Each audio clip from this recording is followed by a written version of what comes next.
2시에 지키다 한여름밤의 이야기 파라입니다.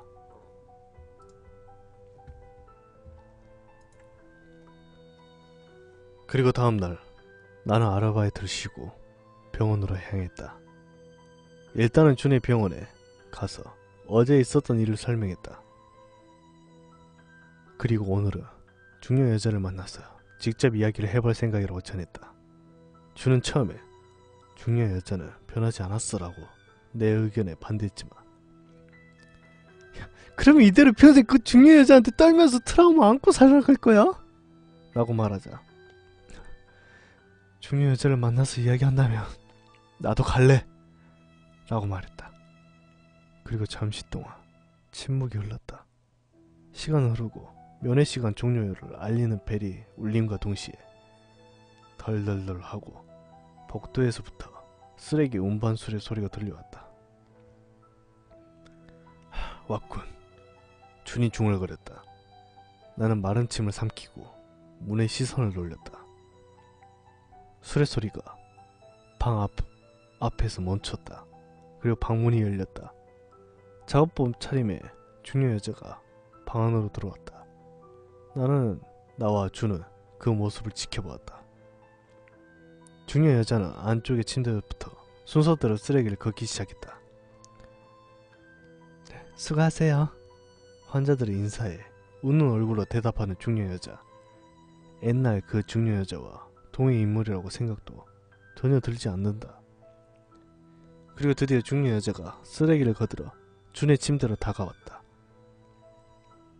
중년 여자는 우리에게서 눈을 마주치지 않고 가볍게 목을 숙이고 쓰레기를 걷기 시작했다. 나는 뭐라고 말을 걸어야 할지 몰라 중년 여자의 모습을 가만히 보고 있는데, 준이 "저 아줌마! 어쩔 생각이야!" 라고 화를 내며 말을 꺼냈다. 중년 여자는 갑자기 작업을 멈추고는 허리를 숙인 채 그대로 정지해 있었다. 준은 계속해서 "당신 나 기억하지? 나한테 사과도 없어?" 나는 두근두근했다. 준이 갑자기 화를 낼 줄은 상상도 못했기 때문이다. 중년 여자는 허리를 숙인 채로 미안해 라는 작은 목소리로 말을 했다. 준은 그런 대답에 놀랐는지 어안이 벙벙해져서 날 쳐다보았다. 나는 "아줌마 진짜 반성하고 있는 거지?" 라고 물었다. 그러자 중년 여자는 내 쪽을 향해 "정말 미안합니다. 내가 그런 짓을 해서 중구. 이런 사건을 당해서 내가 그런 짓을 해서 정말 미안." 나와 준은 조금 전보다 더욱 어안이 벙벙해져 있었다. 우리가 지금 다른 이야기를 하고 있다. 그래서 내가 "아니, 옛날에 강아지하고 심한 짓하고 우리 집에 와서 그런 거 전부 합쳐서" 라고 하자 중년 여자는 "정말 미안해요. 내가 그런 짓만 안 했어도 이런 사고는 정말 미안해요 라며 울 것 같은 목소리로 말을 했다. 그런 태도와 말을 듣고 있던 병실 안의 다른 환자들의 시선은 일제히 이곳에 주목하고 있었다. 조용해진 병실에는 미안합니다. 정말 미안해요 라고 중년의 여자 목소리가 울려 퍼졌다. 준은 조금 쑥스러워하며 "뭐 됐어! 그리고 내가 사고 난 거 당신이랑은 관계 전혀 없어!" 라고 말을 했다. 중년 여자는 굽실굽실 머리를 숙이며 준의 침대에 쓰레기들을 걷고는 마지막으로 미안합니다 라며 허둥지둥 병실을 나섰다. 그 광경을 주변의 환자들이 보고 있어서 잠시 동안 병실 안은 이상한 분위기가 흘렀다. 준은 "뭐야 저 아줌마! 나는 그냥 사고 난 것뿐이라고. 어? 대체 뭘 착각하고 있는 거야 지금?" 라고 말했다. 나는 중년 여자의 행동, 언동을 듣고는 생각이 들었다. 역시 중년 여자는 좀 이상하다. 아니, 사제는 진심으로 하고 있는 것인가? 저 녀석은 저주를 거는 의식을 사과하고 있었다. 저주를 정말로 믿고 있는 것 같았다. 아니 그때는 정말로 무서운 존재였으니까. 지금까지도 트라우마 때문에 떨고 있는데 야 아까 말하는 거 보니까 야 그냥 사이비 신자 같은 아줌마라는 거잖아. 라고 어딘가 쓰여져 있던 악령을 떨쳐냈다고 해야 하나 상쾌한 표정으로 말을 했다. 그러니까 야 그때와는 다르게 우리들 몸도 많이 컸고 말이야. 라며 준의 말에 맞장구를 쳤다.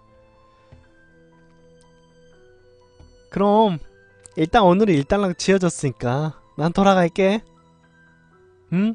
또 한가하면 놀러와. 라며 대화를 하고 나는 병실을 나와서 집으로 향했다. 집으로 돌아가는 도중 나는 갑자기 진이 생각났다. 그 녀석에도 이 일을 전해줘야겠다는 생각에 그 녀석도 오늘 있었던 일을 들으며 분명히 그날의 트라우마를 덜 덜어낼 수 있을까 하고 말이야. 집에 돌아오자마자 지인과 같은 축구부였던 녀석에게 전화를 걸어 진의 전화번호를 알아냈다. 그리고 진의 핸드폰에 전화를 걸었다. 오! 야! 오랜만이야! 나는 잠시 진에게 안부를 묻고 난 후 준이 사고로 입원해 있는 일, 그 병원의 중년 여자가 청소부로 일하고 있는 일, 그리고 중년 여자가 옛날과는 전혀 다른 사람이 된 것처럼 마음을 고쳤다는 이야기를 했다. 진은 중년 여자가 사죄를 한 것에 대해서 많이 놀란 것 같았다. 그리고 마지막은 진이 야 준이 태어나며 개요 축하 기념으로 셋이 모이자 라고 말했다. 물론 나는 찬성을 했고 준의 태어난 날짜가 나오면 연락을 한다고 전했다. 그리고 다음날 나는 병원에 가서 준에게 야 진이 너 태어나면은 케이크 축하 기념으로 만나재 라고 전했다. 준은 무척 기뻐하고 있었다. 그로부터 일주일 정도 병원에 병문안을 가지 않았다. 특별한 이유는 없었지만 새학기가 시작됐기 때문에 바빠서 갈 시간이 생기지 않는 것도 있었다. 거기다가 중년 여자가 올바른 사람으로 변했기 때문에 걱정도 예전만큼은 하지 않게 되었다. 무슨 일이 있어도 준이 전화를 할 것이라고 생각하고 있었다. 그러나 어느 날 준에게서 전화가 걸려왔다. 내용은 야 나 다음 주에 퇴원해 라는 이야기였다. 나는 다행이네 라며 축하의 말과 함께 중년 여자의 행동에 대해서 물었지만 준은 그냥 평소처럼 쓰레기 걷고 있어. 야 그거 말고는 별다른 일은 없어 지금까지는 라고 말했다. 그리고 일주일이 지나고 준이 퇴원을 했다. 나는 학교 수업이 끝나고 돌아오는 길에 준의 집으로 향했다. 배를 누르니 준이 목발 짚으며 나왔다. 야 들어와. 발에는 깁스를 했지만 아주 건강한 모습이었다. 준의 방에선 잠시 동안 잡담을 나눴다. 해가 저물 때쯤에 나는 집으로 돌아왔고 저녁을 먹은 후에 진에게 전화를 했다. 야! 준 퇴원했어! 진짜? 그래 그럼 케어 축하를 해야지. 바로 보고 싶은데 축구부 활동이 바쁘니까 이번 달 말에 보자 라는 말을 했다. 그리고 이번 달 말의 토요일 나, 진, 준 초등학교 1회 오랜만에 3명이서 만났다. 낮에 역 앞에 맥도날드에서 만났다. 오랜만에 만난 진은 겨울인데도 피부가 조금 검게 타서 남자 가루 같았다. 뭐 그건 그렇다 치고 해가 저물 때까지 이런저런 이야기를 했다. 각자 고등학교의 이야기, 사랑 이야기, 애추억 이야기, 물론 중년 여자에 대한 이야기도 했다. 그때 모두가 무엇보다도 무서움을 느낀 중년 여자도 지금에 와서는 그저 쓰레기를 회수하는 아줌마. 나와 준이 진에게 병원에서 일어났던 일들을 이야기해주니 진은 옛날과는 다르게 지금은 그 녀석이 닥쳐와도 패주면 그만이니까 라며 웃어넘겼다. 이제 우리들에게 있어서 중년 여자는 과거의 인물, 먼 옛날 이야기이고 트라우마도 아니게 되었다. 저녁이 되고 우리들은 노래방으로 향했다. 오랜만에 3명이서 재회하기도 했고 우리들은 재회를 기념해 술을 주문했다. 뭐 술이라고 해도 추하지만 당시에 우리들은 충분히 취할 수 있었다. 결국에 각자 4-5잔 정도 마시면서 모두가 만취해 있었다. 기분 좋게 노래를 부르고 기분이 꽤 올라 있었다. 그리고 2시간이 지나고 노래도 질려오기 시작했을 때 지인이 제안을 했다. 야, 좋아! 야, 지금부터 비밀기지에 가보자. 그때는 못했으니까 해피랑 터치에게 공양을 해주러 가자. 라고. 순간 분위기가 쌓여졌다. 준과 나는 말을 잃었다. 설마 그 장소에 가자는 말이 나올 줄이야. 예상도 못한 일이다. 지는 그런 우리들을 약올리는 듯이 야! 니들 아직도 애냐? 진짜 겁먹고 있어? 라며 조금 술주정을 부렸다. 그 말에 술에 취한 준이 아 뭐? 야 누가 겁을 내? 야 지금 싸우자는 거냐? 라며 화를 내기 시작했다. 나는 술에 취했지만 분위기를 알아채고 야 그만둬! 야 준 아직 못발 짚고 있잖아! 라고 말하자 진이 아 그렇지. 야 못발 짚고 있으면 도망도 못 가지? 라며 꽤나 심하게 술주정을 하고 있었다. 준은 더욱더 화가 치밀어서 야 시끄러워! 야 가고 싶으면 가자고 어? 나말로 도중에 겁이나 먹지 마라! 라며 마치 어린애들의 싸움처럼 되어서 결국 해피와 터치의 명복을 빌러가는 명목으로 가게 되었다. 당시 진, 준은 두 사람 모두 꽤 술에 취해 있어서 말리고 싶어도 못 말렸을 거라고 생각한다.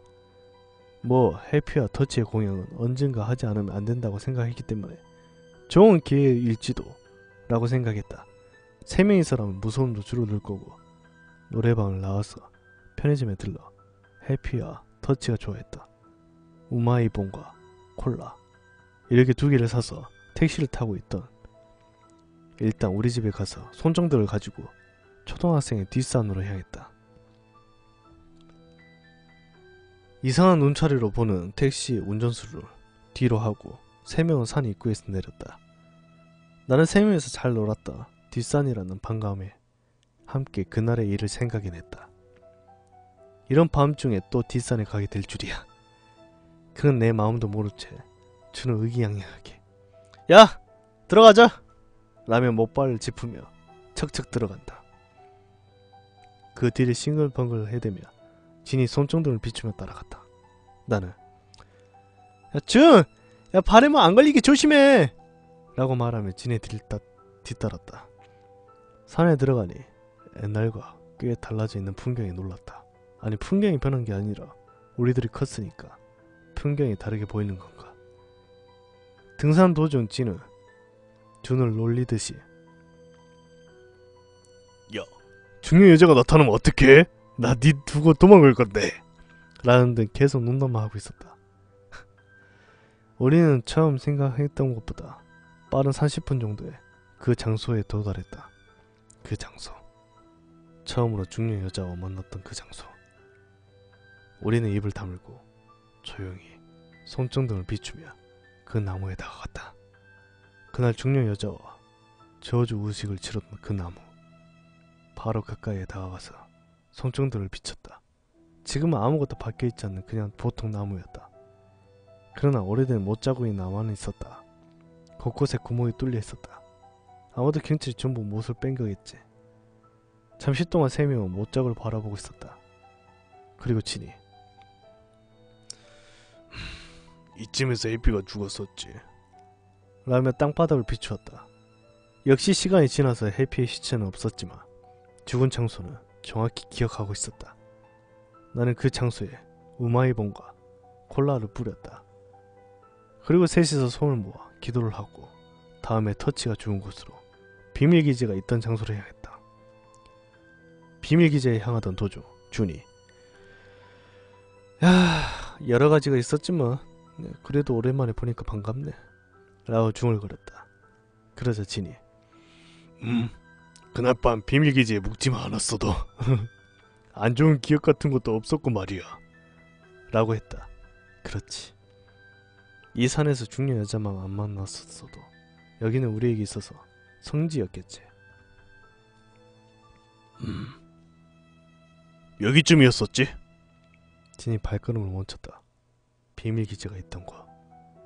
이젠 흔적도 찾아볼 수가 없다.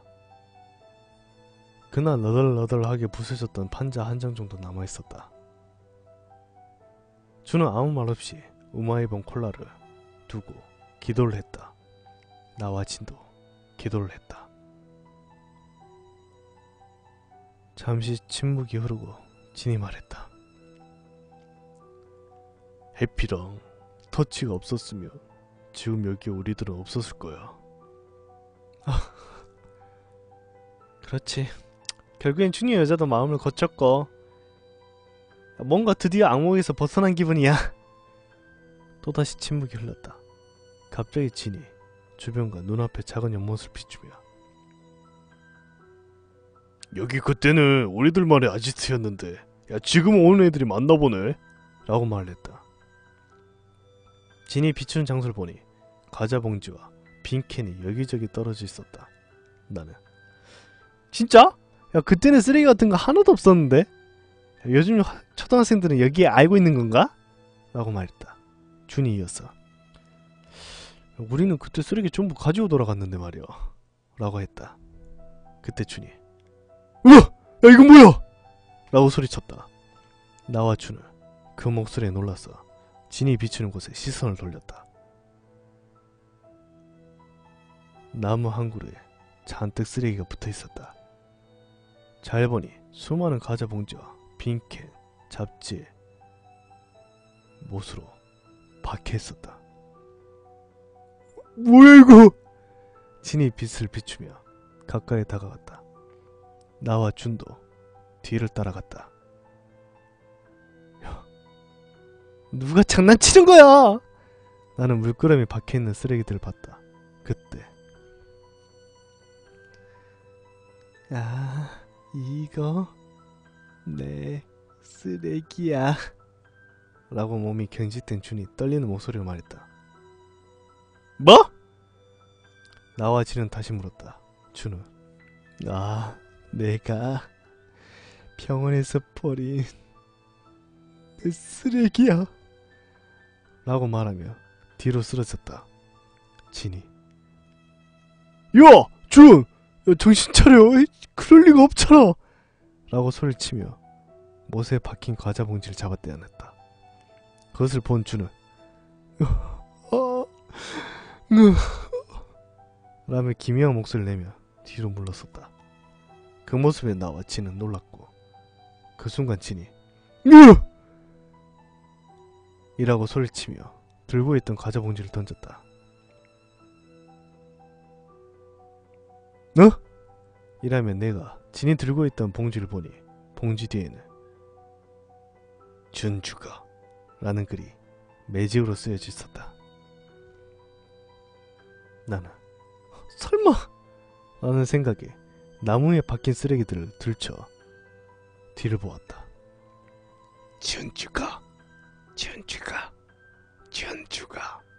준주가 모든 쓰레기에 쓰여져 있었다. 준의 입을 뻐끔거리며 뒤로 물러난 상태 그대로 굳어 있었다. 진이 아무렇지 않게 주변에 있는 쓰레기를 주워서 야 이거!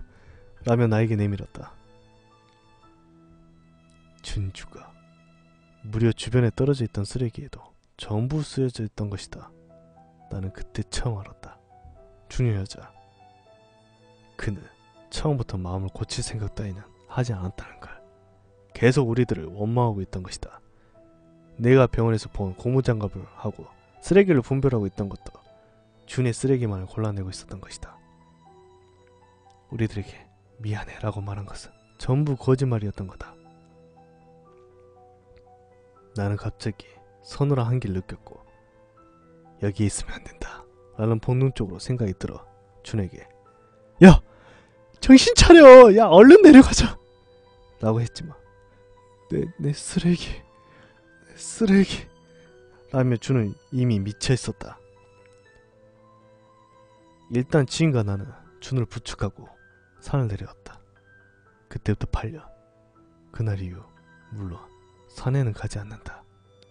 중년 여자도 만나지 않고 있다.